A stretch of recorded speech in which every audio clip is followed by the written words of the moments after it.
it's Katie from Cottage Garden Threads again, and I am back for FLOSSTUBE number 2. Thank you so much for all of the encouragement and kind words after our last FLOSSTUBE number 1.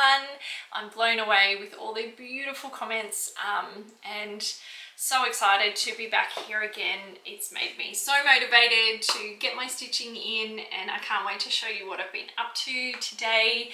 And we've got a giveaway, we've got some new ideas that have come to me in this week and that I think you're going to love. We are seeing our channel grow so fast. We are almost at 2,000 subscribers. So thank you so much to every one of you who hit the subscribe button. We really appreciate the love.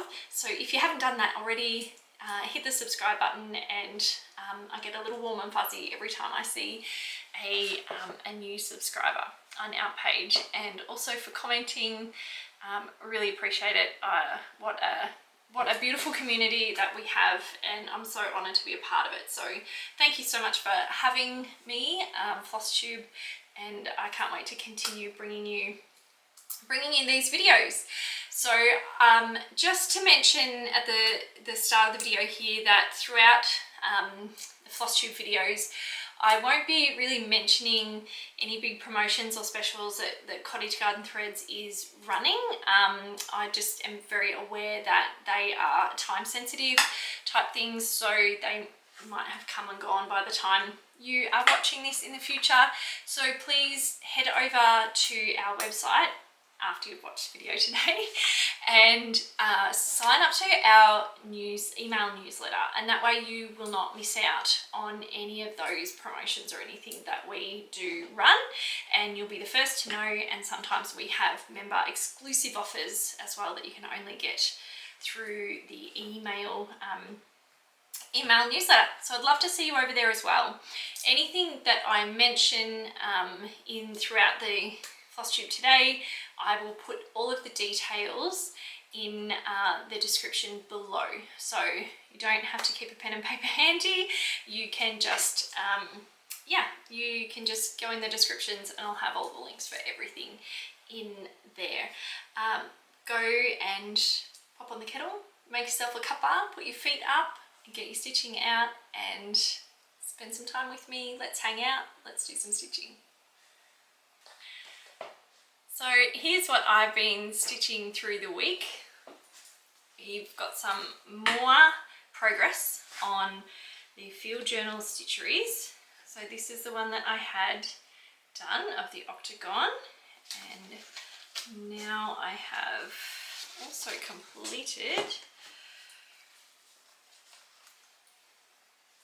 So I've completed this one here, which is using the Loved Apron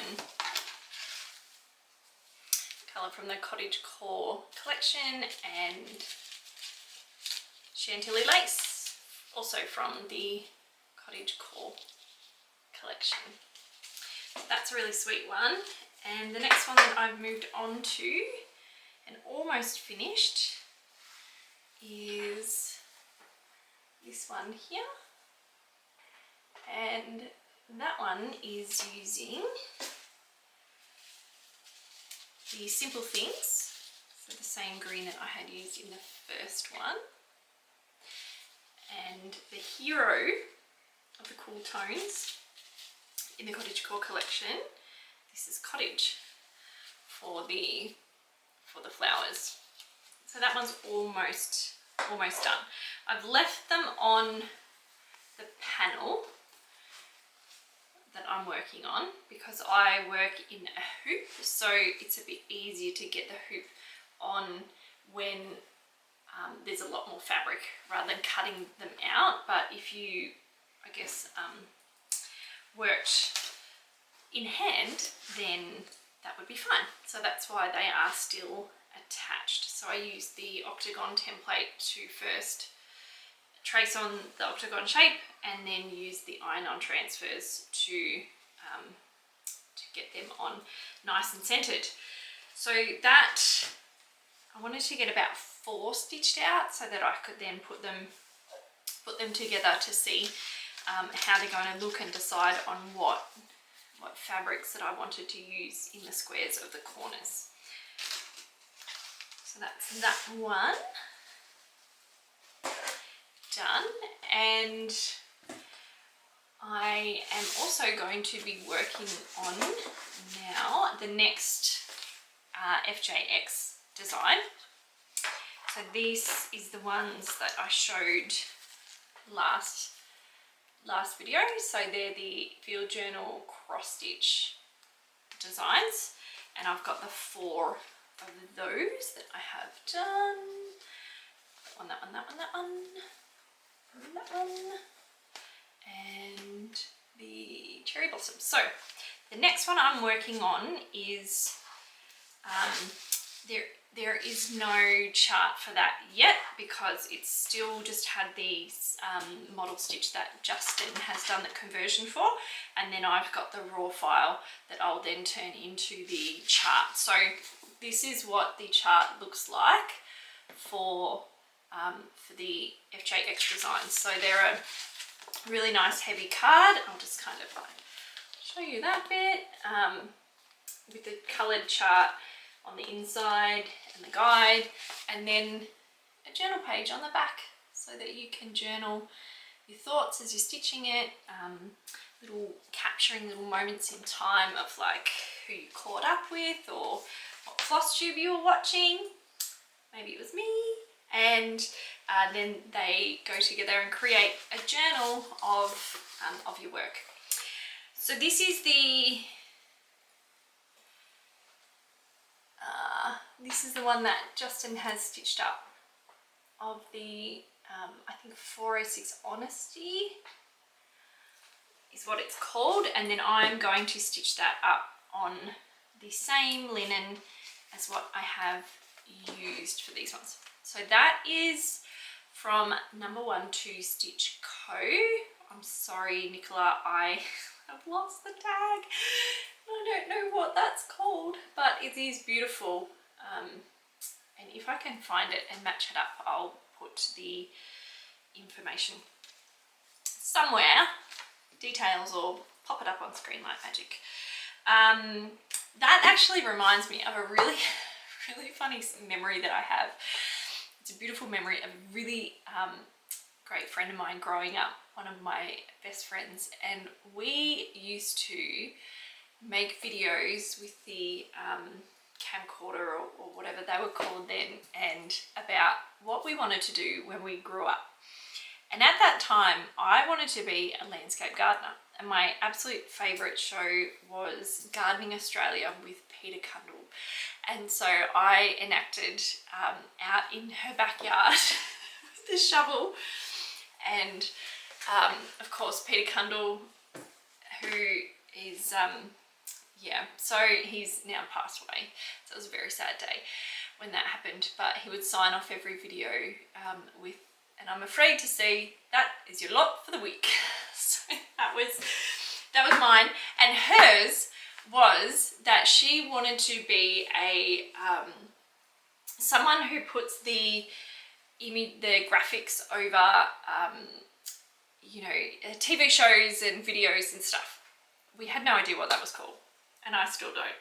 So what she did was got a keyboard with a cord on it and plugged it into the TV, the big boxy TV. We kind of not plugged it, just sat it there. So on the video, and it was Sabrina the Teenage Witch, and it had the graphics that popped across the screen and little flourishes of sparkles and things. And when that would come on, she would type on the keyboard, and that would pop onto the screen. So Heather, I doubt you'll ever be watching FLOSSTUBEs, but I absolutely treasure those memories. So that's what it reminds me of. So if I can find the which one that is, I will pop it up on the screen here. And moving along. So I am going to stitch those, the new one and the future of the series, on this 40 count linen. The reason that I have chosen the 40 count linen, which I forgot to mention last time for these, is because when you're using the English paper piecing, it's better to have a finer linen, and the 40 count is a finer linen. If you move into the lower count linens, they tend to get a bit thicker, so it's not as easy to be folding those over for the English paper piecing. You could still use a lower count fabric, keeping in mind that that would make the design a bit bigger, but that's just why I've personally chosen the 40 count, and I wanted those designs to be a bit smaller. So that is what I will be working on, and these are the colours for those ones. So we've got lettuce leaf, and we've got honesty. So that's like the body of the flowers, and that one is dark yew and fairy penguin there. So that's my next cross stitch endeavour. I have done a bit more work on Christmas stocking, so I got into that, and I just couldn't stop because hand quilting is addictive. This is the woolen blanket that I got from an op shop or thrift store, secondhand. In hindsight, probably shouldn't have used a colour like this, because on some of the white ones there is a little bit of a shadow, but I think now that the quilting's done on it, it's not quite as obvious, so it's going to be fine. I'll use it for the rest of them, but like, so in that doggy, you can't even really see it, so yeah, I'm happy with that. So it's all hand quilted now. I use the Pearl 8, and I don't know whether you can really get that texture. I just love the texture that hand quilting gives on it. If you kind of put it up on it's just beautiful. So that was just using Pearl 8 in a golden colour. I think it was like an older colour that we had that's now discontinued, but I would say that it is most like honey from the Cottage Quilt collection. So Pearl 8's beautiful for hand quilting, and even the back of it is like, it's a really cool, you can probably see the quilting pattern a little bit more on that. And what I did was I just ran through each hexagon, but not from point to point. So I went through the edge of each one, so down that way, and then through the edge there, so down that way, and through the edges there, down that way. So you end up just starting and doing rows, so you're just going all the way through the hexagon. So you can see there's just one big long row that comes up there, and then you do the next one, then go in the different directions. So to do that from the stitched piece that I had, you just lay it down on, I gave it a good press first. I took out all the papers, and then trimmed up the edges of the hexagons, but being very careful not to trim into the stitching that I had done, because it's hand stitched. As soon as you snip the end of that, it will come unraveled. So I was very careful when cutting it along the edge, just to make sure that I wasn't catching any of the stitching. So I trimmed off the edges and then laid it on, gave it a really good press, really good iron, and then laid it on the woolen blanket, where you'd use wadding. And I didn't stretch it out too much. I wasn't too worried about it being stretched out a lot, because I wasn't putting a backing on it at the same time, which is what you would do if you're putting a quilt together and you're sandwiching those layers. I'm going to put a lining in the stocking once I actually put it together. So I didn't have to worry about stretching the back and then having to stretch the front so that all of those layers sat nicely. I just laid it on top and made sure it was sitting nicely, and just got a white sewing thread and just tacked the layers together. So I just did a few larger rows across there with just some really nice big tacking stitches, and then all the way around the edge to, yeah, just hold it in place while I was quilting it. And I'm really happy with how that come out and the texture of that. So the next step is to then put that together, a lining in it, and I want to put a cuff on it. So I'm thinking maybe a nice mustard colour, maybe not quite as orange as this one, but similar to the thread colour that I've used. And there'll be a nice cuff with a little hook to hang it up, and potentially embroider the initial on the cuff. So that will be the next step. And yes, there was some requests to know how many rows and stuff went into that. So have a look in the description for the link to that information. Next up, I have a finish. So like I said in the last video, I've only been cross stitching for a couple of years now, and this is one of the first pieces that I did. I fell in love with sprouting lupines, like a moth to flame.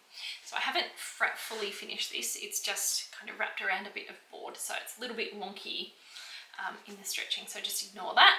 And this is like a moth to flame.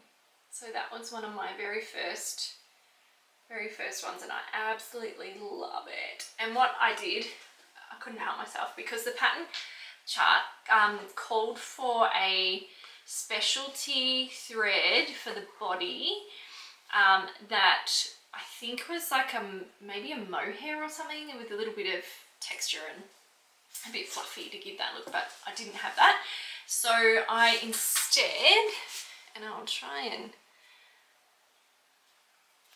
it's really a bit difficult to see, but I did turkey knots instead. And so it means that this is actually like 3D.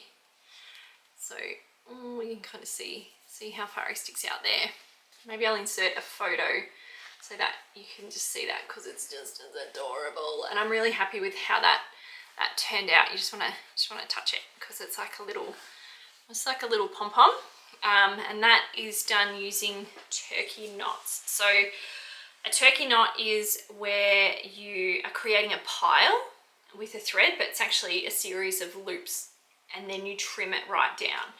So I did like a 1 strand over 1 of a turkey knot. So there is a lot of thread in there, but I'm really happy with how it turned out. Yeah, the conversion that I did is using some, that was a mist dye, this one here. So I think I mentioned last video about how sometimes we try and over dye threads, but it just doesn't quite work out. But I loved it because it's a really, really deep dark, almost black chocolate brown. And so I nabbed some of that, and that's what I stitched that one with. So sorry you can't get that one. And then we've got some aster, so some orange that comes up. So originally that was charted in a few different threads, DMCs, like as you grade up through those colours, but I've just used one of ours and worked it so that they kind of graded down into those colours. So I'm really happy with how that went as well. Yeah, a couple of different techniques that I learnt with that was some blending, so some 2 strands from different colour threads, so that was good to learn. Yeah, and I love him, so I will get him framed one day. Oh, looks so good on camera. I'm really proud of that, and sticking it out too. That's the one I think that really got me hooked, and yeah, love it. So sprouting lupine like a moth to flame. And my next new start, I'm so excited about this because I have been wanting to do this for a few years. So Karen and Bren from Fox and Rabbit, they sent me this chart, and I found it in my email, and I think it was literally 2022. So that's how long this has been on my mind, and I thought, what better way to start it and share my journey of it with everyone, and also keep me a little bit accountable, because I really do want to share progress, and therefore I need to do the progress. So I've converted this one. In the my first floss tube, we talked about conversion requests. So I decided to do this first one as a conversion request from myself. Hey, are you still with me?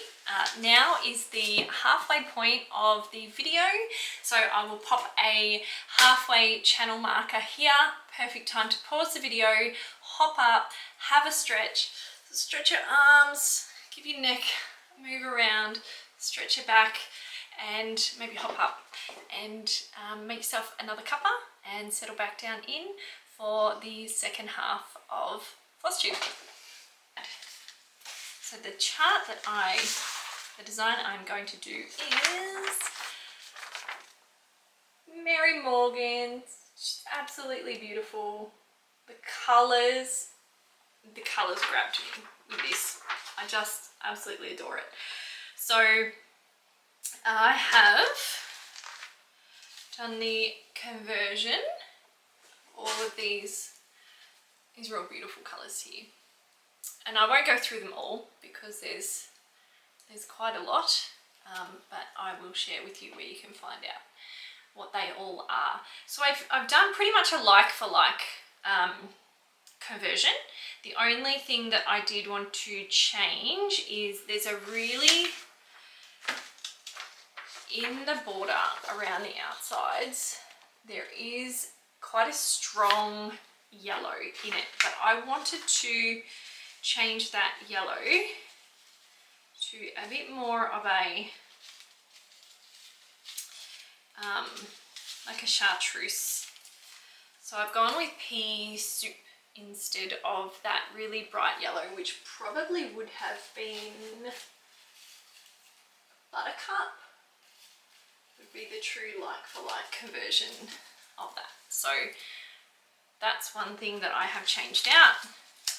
So we'll see how that goes. I mean, I might start stitching it and want to change it. So that's one of the big changes that I've made with it, but everything else is pretty much like for like, apart from there is a couple of Gentian BD24 for the little flower pots and things that does move through purple to royal blue. So yeah, I think that's gonna spice it up a bit, and I'll get started. I've got some linen coming on the way from Carolyn at A Stitch in Time in Tasmania, so that's very exciting. So I can't wait to get started on that. The only other addition which I just picked up from in at the warehouse that I didn't have at the time was burgundy for the really deep parts of the roses and things. And I thought, while I've got one that's actually in its cards and that I'm going to be using and adding to my ring of threads, is that I'll show you, just in case you haven't seen the video of the wall and how I store them like that, I'll just really quickly show you what I do to get them ready to go on that. So I just cut off the back of the card just with some paper scissors. Oh, that's a bit, sorry. Uncode view. And you drop down on the left hand side there like normal. And then to get it so that I can put it on the wire at the back, because the hole doesn't actually allow you to do that because it's just a singular hole.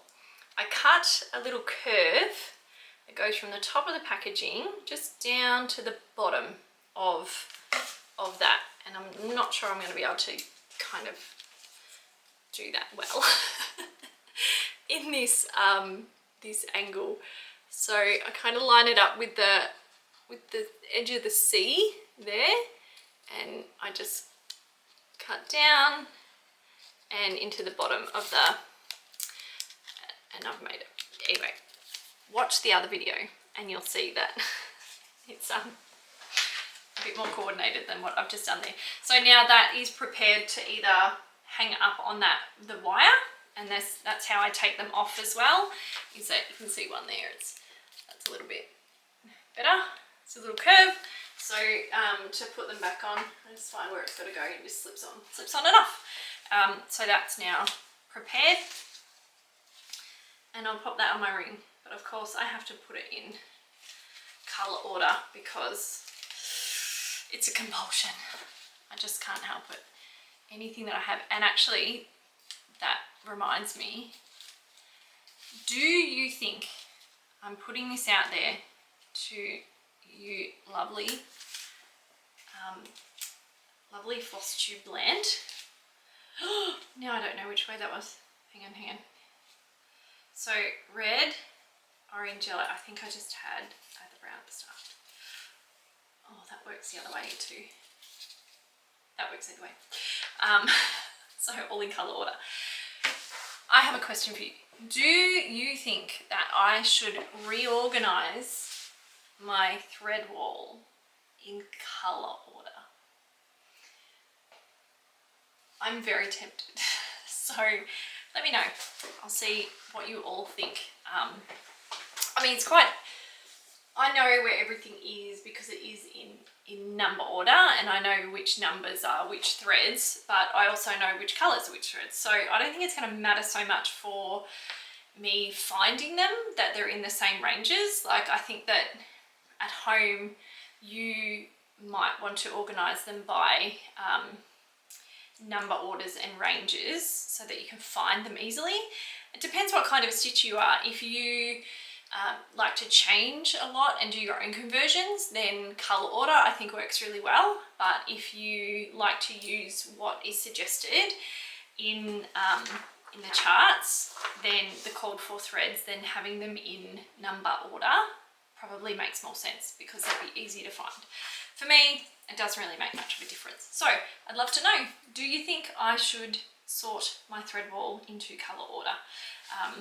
Because it does just make my soul very happy when things are in colour orders. So that's Mary Morgan's, and she will be started very soon, and I cannot wait. The next thing that I am working on is kind of combining a few things that I've been doing, like the Cottage core field journal, redoing those, and that's kind of given me an idea. First, I'm going to go back to the other idea of the conversions before I forget again. So the conversion requests, we do get them quite often. We get emailed asking if we can do conversions, and look, it's not something that we can just do all the time because it does take a lot of work to do, and we are working on a conversion chart, so that is in progress, and hopefully that will be done soon because we know that's going to be a game changer for everyone to be able to access a colour conversion chart. So I thought that I'd create a Google Sheets database where I will put all of the conversions and they can be listed by designer and chart, and for everyone to be able to access, like a public database that you can access, and also that you can submit your own, so that it'd be great if you want to share what you've done.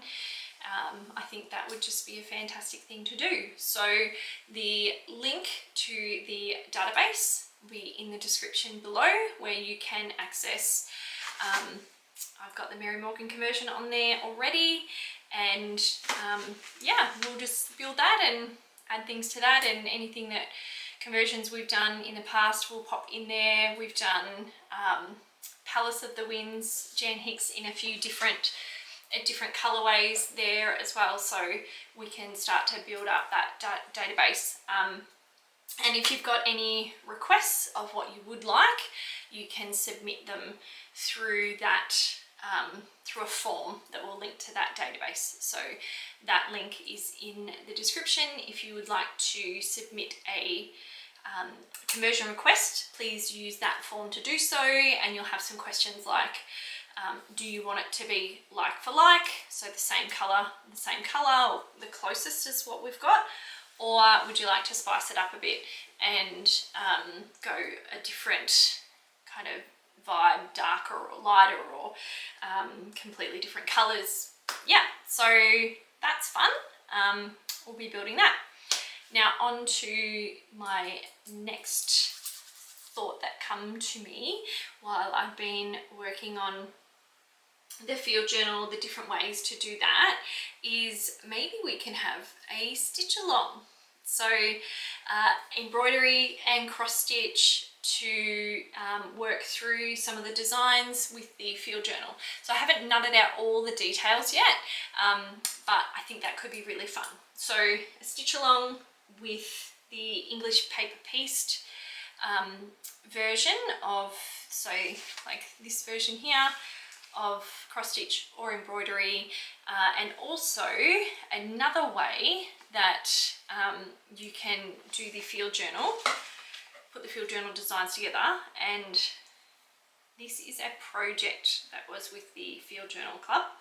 It's a little needle book. It's called the Clamshell Needlebook. So here's the pattern for the Clamshell Needlebook, and it is done with the Quilt as you go hexagon method. So that has a twisted cord that you can do a bow. So it's got two sides to that, design with scallop border on each one, and then it opens up and it's got design there and a design there, and this edge is a pocket. So that's a pocket for some bits and pieces, and then this side is a needle book, a couple of pages in the needle book there. That's some like wool flannel fabric, or you just use felt. It's so cute. And I've seen this done in different colours. So this is using Liberty of London fabric, but you could use any fabric. And yeah, it's adorable. It's so cute. I love it. You can also put like a little hoop in there, in the pocket, or some little scissors, or whatever you would want in there.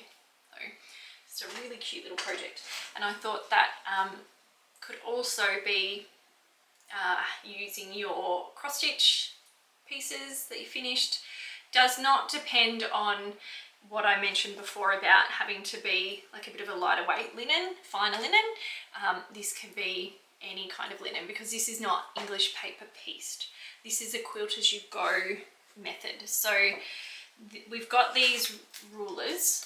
I had our amazing laser boy create this, and it's got a white backing film on that I thought I'd leave it on so you could see it a bit better, but it is a clear template. So this is the quilt as you go for this size. So these are the templates that you use for that size.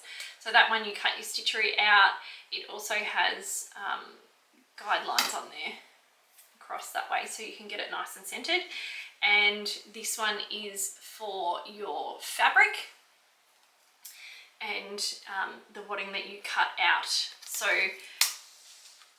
with the quilt as you go method, it's folding over, so you can see that print there, the blue floral, is also the border on that one. So it's just folded over. And that's why it's called the quilt as you go method, because you can actually join these together to, so you join them together. It's a bit hard to see, imagine if that wasn't there.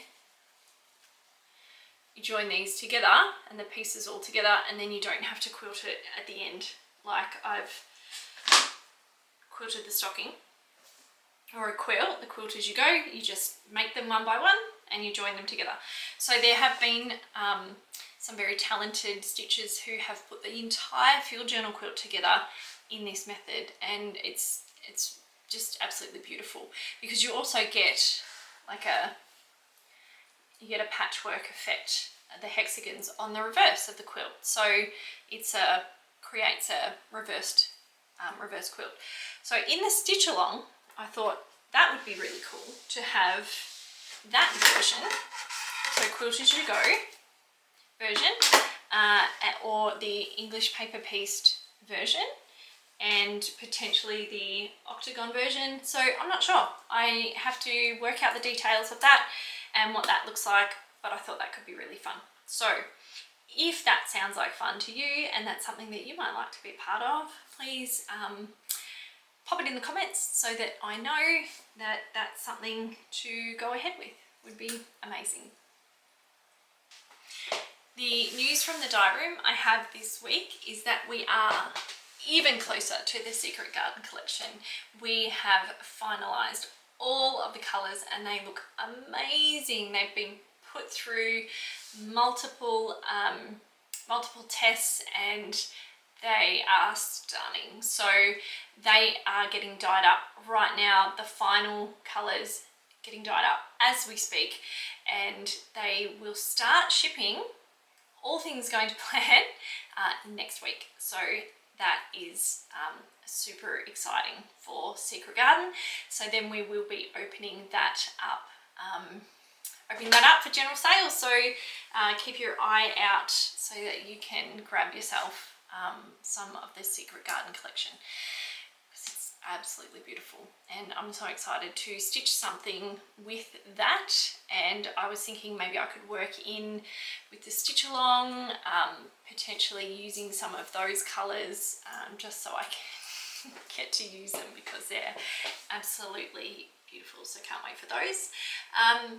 The other news from the dye room, bit of behind the scenes goss, is that we are currently upgrading our processes for our dyeing. So over the years, we're always striving to improve our processes, which will ensure the results that you've come to know and love and trust, and that is the colour fastness, as well as the consistency of the dye batches coming through. So that is something that we have now had a bit of a breakthrough on, in ensuring that we can keep as consistent dye batches as possible, which if you've worked with hand-dyed threads, you would know that that is a challenge in itself, but we really pride ourselves on being able to do that and our really high quality control standards. So that's really exciting news from the dye room about our what we've come up with. Can't tell you what they are because that's a trade secret, but I can tell you that it's revolutionized our processes, so that is very, very exciting. Yes. I want to give a big congratulations to Primrose Cottage Stitches, one of our stockists over there in the US, for your grand opening of your bricks and mortar store. We wish you all the best for your journey of having a bricks and mortar store, and I'm sure you will do absolutely amazing. So big congratulations there. The winner from last FLOSSTUBE number 1 of the Pigeon and Puddle Chart and Thread Pack, designed by Janine McGowan from the Blue Stitcher. The winner is, drumroll, Maureen de Twyla. Sorry, I got that wrong. Congratulations, Maureen. You have won the chart and the called for Cottage Garden threads. You will need to add in some other threads, but all of the CGT that are called for are in this one. So congratulations. Please reach out to us at hello@cottagegardenthreads.com.au so we can grab your postal address and get that in the post to you. So for this FLOSSTUBE number 2 giveaway, we are looking at some threads from the topography range. The typography range is a range that I'm very proud of because I designed it. And back, probably 7 or 8 years ago now, I think. And it all came about because my son, who would have been, he's 18 now, so would have been 11 or 12, something like that. He said to me, "Mum, do you have a thread that is for every letter of the alphabet? So one for A, one for B." And I said, don't think we do, but we can. So I created the typography range, which is the phonetic alphabet. So we've got Alpha, Bravo. So this range was designed with vintage theme in mind, inks, patinas, metals like rust, that kind of really grungy vibe. So that is Charlie, C for Charlie, D for Delta. You can probably guess what's coming up if you're familiar with the alphabet. Well, the phonetic alphabet. I'm assuming you will be familiar with the alphabet. E for Echo, Echo, Echo, Echo. Foxtrot, which is a really cool, like, kind of rose golds and Golf, which is greys into a really rusty orange. Hotel. Hotel's a beautiful blend. I love the way those colours blend together. India, so some nice deep dark blue blacks in there. Juliet,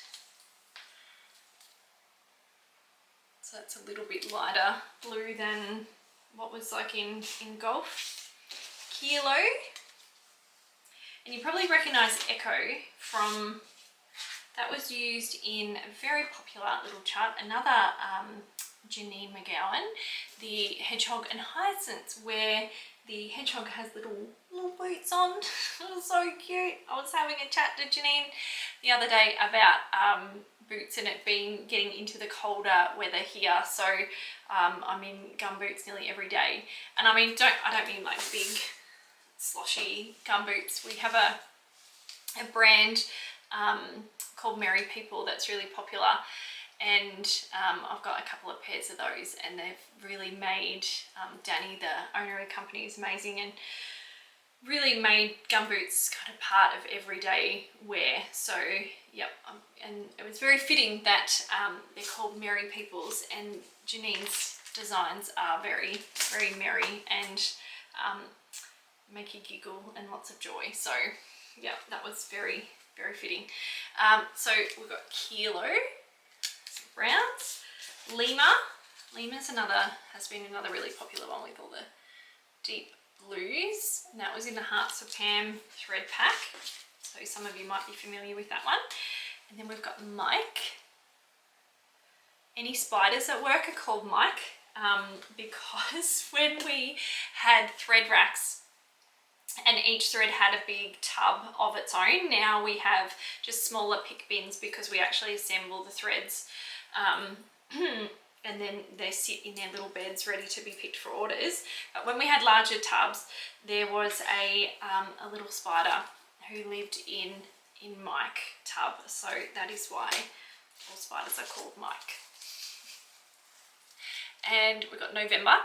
So November is a really popular one if you're doing like bee designs. So I can imagine, you know, in borders and stuff for bees, honeycombs, and yeah, that's a good one. Oscar, which reminds me a little bit of school uniforms, very school uniform colour. Or Papa. So Papa and Quebec. Love Quebec. Colours in just work so well together. We've got Romeo, nearly there. Romeo. Sierra.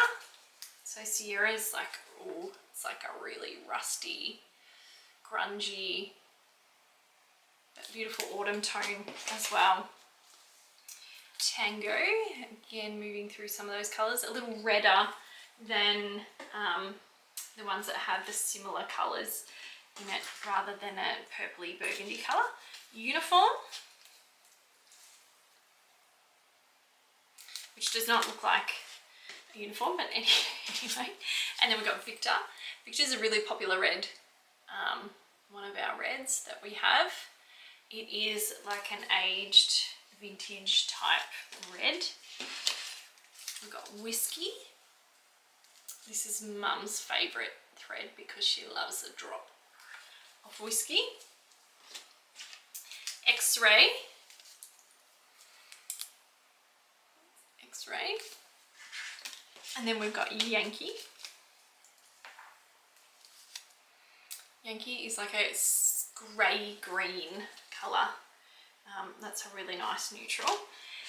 We've got Ampersand, which is deep black into a grey. A bit more of a blue grey than a brown grey. And then we've got Zulu, Zed. And the reason why they don't go in the order that you would quite think they do is because I thought that I was being clever, but it turns out I'm just being confusing when numbering the range, because this, you know, the alphabet song, you go X, Y, and Z, or Z, whatever you say, X, Y, and Z. So that's why I put X-ray, Yankee, ampersand for and Z. So that is why they're numbered in that order, because it's like when you sing the alphabet. Makes total sense, right? Tell me I'm not alone. So the giveaway for this week is for you to win your username in Topography Threads. So if your name is Katie, whatever, you will win a K, Kilo, Alpha, Tango, India, and Echo. So that is my name in the Topography Threads. So the giveaway is to win your username in the Cottage Garden Threads. If you have a very, very short username, I will pop a couple of extras in for you. But that is fun if you have repetitions of the colours. So if you've got multiple E's, you'll just get one of the E's. So win your username in the Topography thread range. The keyword that I want you to put into the comments is spell. S-P-E-L-L, spell. So that is the keyword that I want you to pop into your comments. Give me a giggle, make it fun. That would be great. Good luck.